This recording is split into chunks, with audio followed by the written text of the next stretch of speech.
احادیث مبارکہ میں ہے کہ ہر نبی نے اپنے لیے اللہ تعالیٰ سے ایک دعا مانگی جو کہ اللہ تعالیٰ قبول فرماتا ہے، ہر نبی نے. اور آپ علیہ الصلوۃ والسلام کے فرمان کا مفہوم ہے کہ میں نے اپنی دعا سنبھال کے رکھ لی ہے جو معاشر میں اپنی امت کے حساب کے وقت مانگوں گا. جیسا کہ حضرت نوح علیہ الصلوۃ والسلام کو بھی اللہ نے اختیار دیا، آپ نے دنیا ہی میں قوم کی بربادی کے لیے دعا مانگی جو قبول ہوئی. جس طرح حضرت سلیمان علیہ السلام نے دعا مانگی کہ اللہ ایسی حکومت عطا فرما کہ جو پہلے اور نہ بعد کسی کو دیو، اللہ تعالیٰ نے قبول فرما لی. عیسیٰ علیہ الصلوۃ والسلام نے مانگا اے اللہ مردوں کو زندہ فرما، تو دعا قبول. غرض کے دیگر انبیاء علیہ الصلوۃ والسلام کی جو ایک خاص طور پر دعا دی گئی تھی وہ عند اللہ مقبول ہو گئی، اور نبی کریم صلی اللہ علیہ وسلم نے دعا امت کے لیے، معاشر کے لیے سنبھال کے رکھ دی. جس دن تمام لوگ بنی آدم کے مل کر آدم علیہ السلام کے پاس جائیں گے کہ آج آپ دعا فرمائیں، اللہ تعالیٰ حساب شروع فرمائے، تو آدم علیہ السلام کہیں گے کہ آج میرا اللہ اتنا غصے میں ہے جتنا پہلے کبھی نہیں تھا اور نہ آئندہ ہوگا. آپ ایسا کرو، نوح علیہ الصلوۃ والسلام کے پاس چلے جاؤ، وہ پہلے رسول ہیں. تو لوگ حضرت نوح علیہ السلام کے پاس جائیں گے تو نوح علیہ الصلوۃ والسلام فرمائیں گے کہ آج میرا اللہ اتنا غصے میں ہے جتنا پہلے نہ بعد کبھی ہوگا، آج یہ کام میں بھی نہیں کر سکتا. آپ ایسا کرو ابراہیم علیہ السلام کے پاس جاؤ.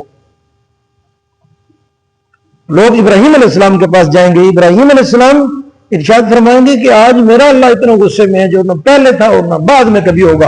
آپ موسیٰ علیہ السلام کے پاس جب وہ کلیم اللہ ہے تو حضرت موسیٰ علیہ السلام کے پاس جائیں گے. غرض کہ موسیٰ علیہ السلام بھی یہی فرمائیں گے کہ آپ عیسیٰ علیہ السلام کے پاس جاؤ. عیسیٰ علیہ السلام فرمائیں گے کہ دیکھو بھائی، میں آپ کو ایک راستہ بتا سکتا ہوں کہ آج ایک ہستی ہے، ان کے پاس تشریف لے جائیں، وہ بارگاہ خدا بندی میں دعا کے حقدار ہیں، وہ دعا کریں گے اور یقیناً اللہ تبارک و تعالیٰ ان کی دعا قبول فرمائے گے.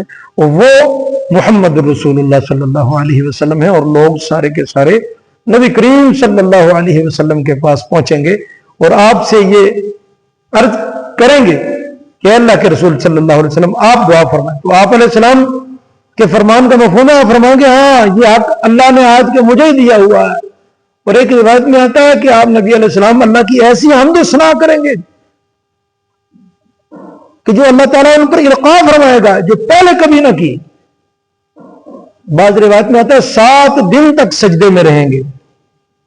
رب العالمین فرمائیں گے کہ اے میرے محبوب، آپ کی بات سنی جائے گی، آپ کی دعا سنی جائے گی، آپ کی سفارش قبول کی جائے گی.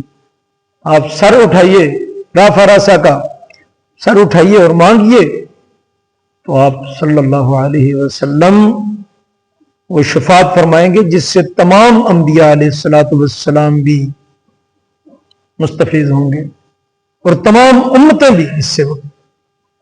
اس لیے اللہ کے رسول صلی اللہ علیہ وسلم اس دن بھی جس دن ہر فرد حتیٰ کہ عیسیٰ علیہ السلام جیسے رسول و پیغمبر بھی اللہ کی بارگاہ میں عرض و گزار ہوں گے کہ یا رب نفسی، یا رب نفسی، اے اللہ آج مجھے بچا، آج میں اپنی ماں مریم علیہ السلام کا بھی سوال نہیں کرتا ہوں، آج میری جان بچا. تو اس دن نبی کریم صلی اللہ علیہ وسلم یا رب امتی، یا رب امتی، یا رب امتی. لوگوں احساس کرو اتنی بڑی ہستی، اس کے کتنے زیادہ حقوق تو آخری درجے کی کہ ہم آپ کی اطاعت کریں، آپ کی سنتوں بھری زندگی گزاریں. دنیا اور آخرت کی کامیابی اس کے اندر ہے. اللہ تعالی ہم سب کو نبی کریم صلی اللہ علیہ وسلم سے سچی محبت نصیب فرمائے. وما ذالک علی اللہ بعزیز.